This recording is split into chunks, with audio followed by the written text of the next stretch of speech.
The Great Pyramid, what was it for, you ask? It was to provide a steady flow of water to the region.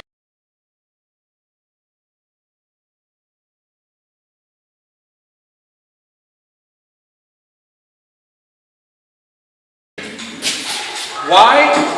This would create a tax base that would make the pharaohs wealthy beyond their wildest dream. A well-credited historian, Herodotus,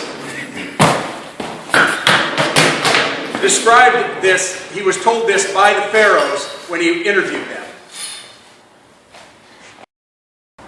Using what he wrote and our research of the pyramid, we will show you how this would be possible. The pharaohs found or dammed off a body of water miles away from where the pyramid would be built. A specific height in the pyramid would have to coincide with the water level in the reservoir. We believe this is just below the king's chamber. They then ran an aqueduct from the reservoir underground to the subchamber. We're using this clear pipe to represent the aqueduct. This would be the valve in the subchamber. Without the technology we have today, they couldn't stop the aqueduct from leaking at every connection. And when water leaves, it gets replaced by air. Woohoo! 4,500 years ago, when the pharaoh opened the swivel door, the Egyptians would have witnessed the Babineau effect. However, as the water left the swivel door, it wouldn't have had air purging out of it, because between the swivel door and the valve, the Egyptians, the pharaohs, built an air chamber here. These 8-inch shafts you can see right here were a continuation of air relief.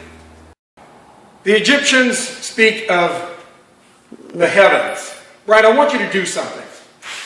I want you to assume that the pharaohs had zoomies. And I want you to take these zoomies, and I want you to look as if you're looking into a black hole. What's the first thing that comes to your mind? Say it. Uranus.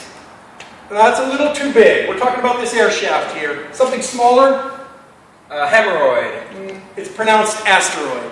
I don't think so. Give me those. My dad's always been the thinker. For approximately 3 to 6 months out of a year, the Nile would have almost flooded Giza, and it would be necessary to turn the pyramid off.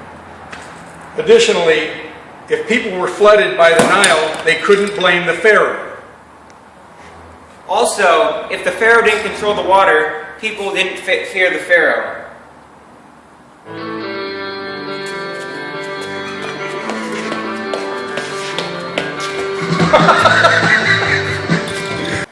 Also, shutting off the swivel door to close the pyramid was described to Herodotus as water rising up a winding river encircling the king's chamber. Ryan, turn the pyramid on full blast. What you're going to see here is water flying out of this valve.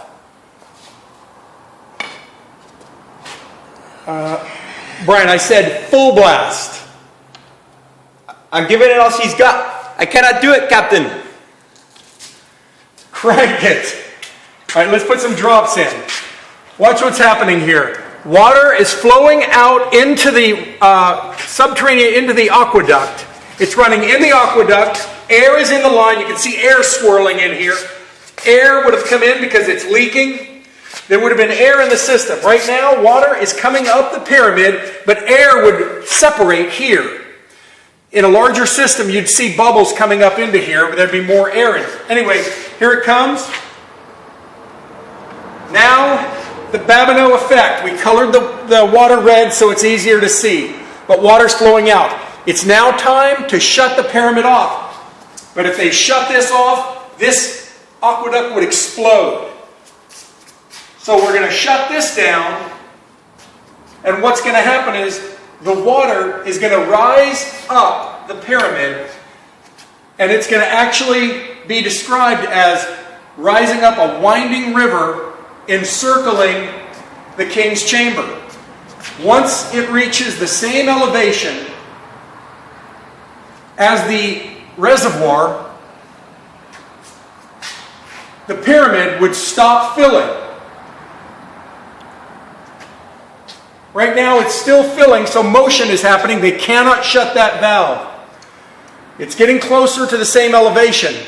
You can see what's happening here. All of a sudden, the water is stopping. Now they can shut this valve down without rupturing the system. Then open this valve again, drain out the pyramid, and let the rainy season take over. Egyptologists are confused why the builders of the pyramid put more emphasis in the ceilings of rooms than the floors. If you were concerned with minimizing trapped air, this would be necessary. I think the cat got out again. It broke its chain or something. Whew, that was close. Stay tuned for our next video. We're going to show you how to take a zip line and make it turn a corner and light up. With only using some twine, a 6-foot ladder, and an extension cord.